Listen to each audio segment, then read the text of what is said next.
Well, hello there. I'm so glad that you've joined me for another online class, another Wellness with Wendy online class. I'm Wendy Core. I'm a certified holistic nutritionist. I also wear a number of other hats. I am a musician, a professional musician. I'm worship leader at my church. I am an entrepreneur. I run my own nutrition business, as well as I'm a wellness advocate for doTERRA essential oils. And I work in an office. I'm the news director at our local radio station, our local radio network.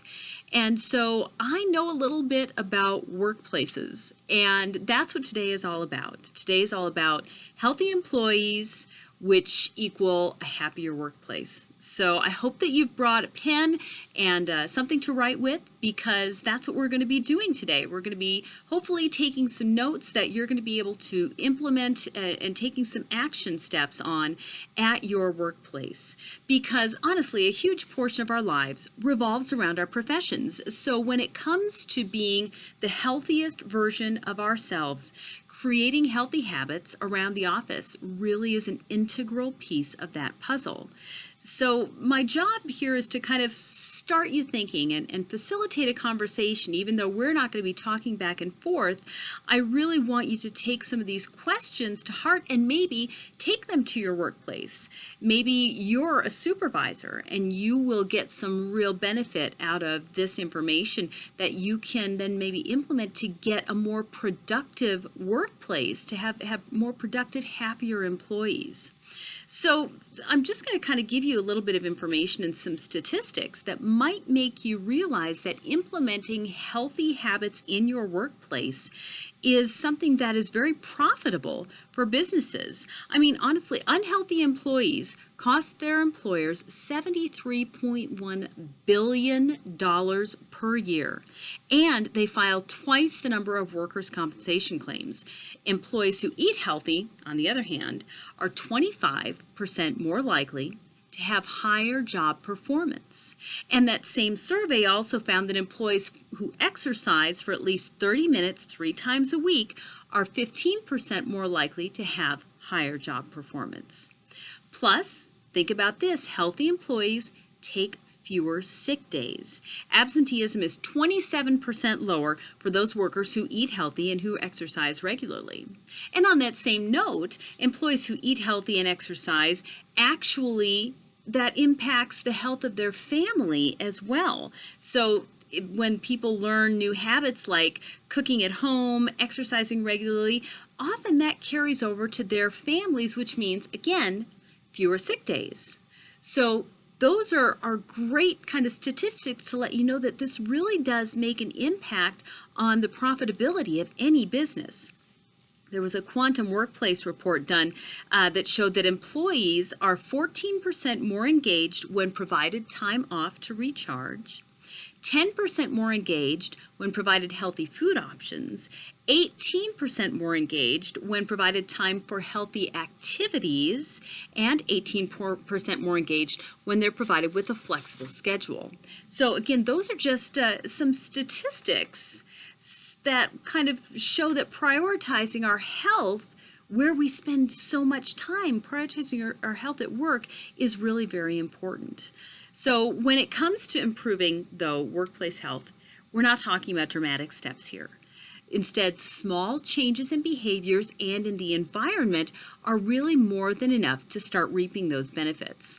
Now, I've got a list of 6 healthy habits that are real easy to put into place, whether you are just an employee that you don't have the power to make changes at the higher level, or whether or not you are a supervisor and you do have the power to make those changes. But they're just suggestions, but they really are a place to start conversations. So, tip number 1, start a committed relationship with water. There is a huge percentage of men and women out there who are walking around on a daily basis absolutely dehydrated. Water is one of the big pillars that I talk about and I track with my nutrition clients that I coach, because it affects every part of your life.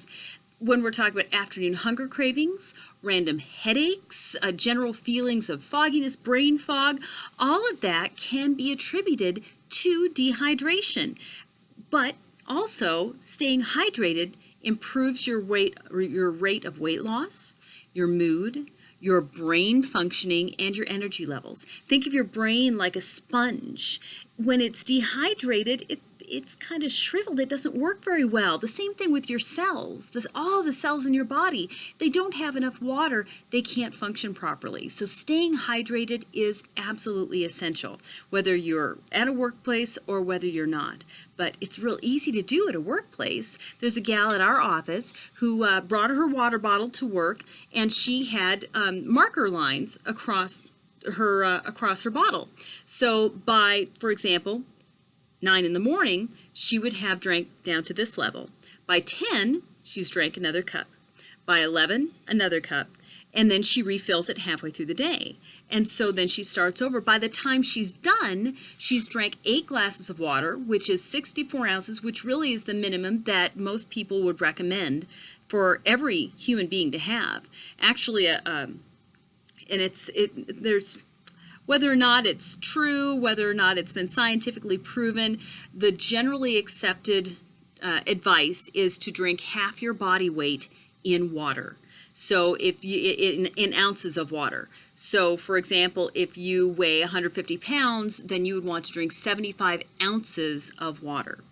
Those are just kind of general guidelines that most people go by. But if you're drinking at least 8 glasses, you're doing well. So that's tip number 1. Tip number 2, replace that candy bowl for a bowl with fruits and nuts. You can have the best intention to avoid the cookies and the snacks and the sodas at the water, whether, in the break room there.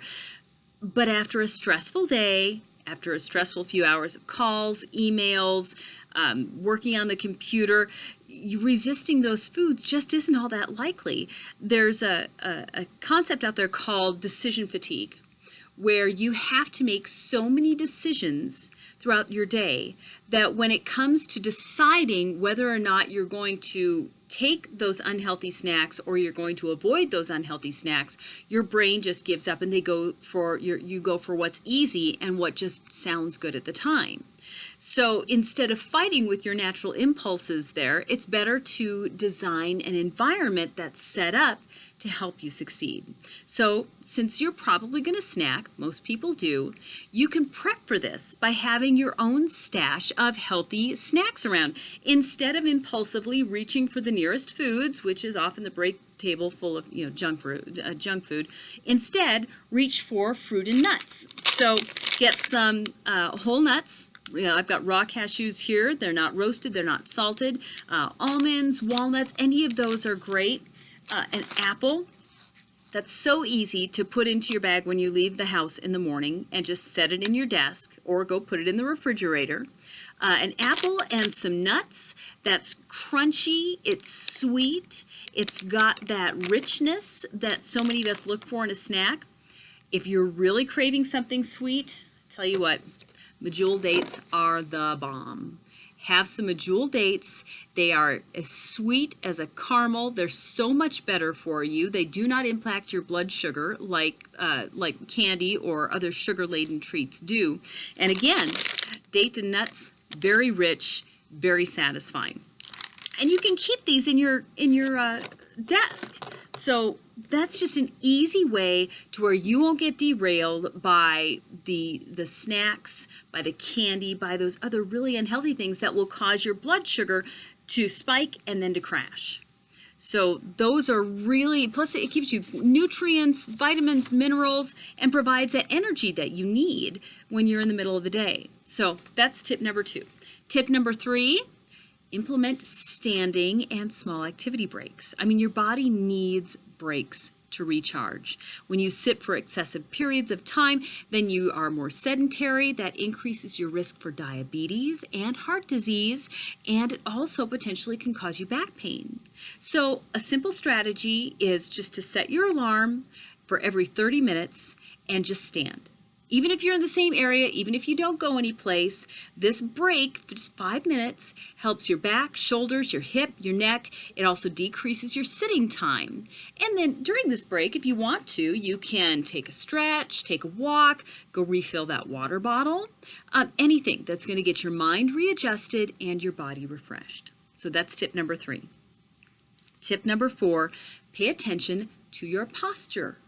I mean, how many of us heard from our parents, sit up straight, when we were growing up, right? And like most things, our parents were probably right. Your posture makes a difference on the quality of your day, believe it or not. When you have less than ideal posture, it affects your mood. It reduces your lung capacity. So think about it. When you're hunched over, your lungs can't expand like they can when your shoulders are back. It also, again, same reason, causes gastrointestinal issues. So when you're hunched over, everything's kind of scrunched up rather than when you're sitting up straight. Also, it causes, again, back and neck pain if you're hunched over. When you have ideal posture, you are helping your confidence. I mean, how many times have you just thrown your shoulders back and you feel more confident? You have more energy and you're reducing your stress. You're also then becoming more productive. So that's tip number 4. Just remind yourself, put a sticky note, something that's going to remind yourself to sit up straight. So that's tip 4. Tip number 5, add positive elements to your office space. I mean, whether it's an annoying coworker or just a busy and stressful day, when you use positive imagery and positive elements, that can help, and put that in your space, that can help turn a potentially stressful environment into a very peaceful one. And think about it, stress is a huge contributor to illness. So to improve your environment, decorate your area with positive affirmations, have some sticky notes or messages to yourself with reminders about why you're pursuing your goals. Get a plant. If you can have a live plant in your space, there's an energy that comes with having a live plant in your space. So just keep those positive reminders and that positive energy going, and think about the fact that just as that plant is growing, you're growing. It's a great reminder. So keeping those positive elements in your space, that helps to reduce illness, helps to reduce stress, and makes for happier, healthier employees. Number 6, super simple, wash your hands. I mean, good hygiene is essential in any workspace. How often are we concerned about getting sick with a cold or flu because someone else in your workplace has it? When you wash your hands, you sanitize your workspace, that helps to ensure that you're going to be healthy. And again, it's another excuse to get up and walk around. So make that one of your 30-minute resting breaks from sitting. So I've identified just some ideas in ways that we can have a healthier, more productive, happier workplace. But these are just ideas. And this time that we've spent together, this 15 minutes that we've spent together, will have been wasted if we don't decide to take action. If you don't decide that these are important to you, if you don't decide that these are things that are going to improve your life, then it's not going to do you any good. So I urge you and I encourage you to use some of these ideas and implement them at your workplace. After all, it is where you spend more of your waking hours than you do at home during the week. So make it yours and commit to yourself to be a healthier, happier employee, to be a supervisor that promotes a healthier, happier workplace. Everyone will benefit, and the company will benefit as well. So thank you so much for tuning in to this online class with Wellness with Wendy. If you have any questions, if you have any ideas, if you want to toss them out there, please feel free to comment on this video and share with other people, because I think that there's really some great truths to these things. And anyway, I look forward to talking to you all next time on Wellness with Wendy.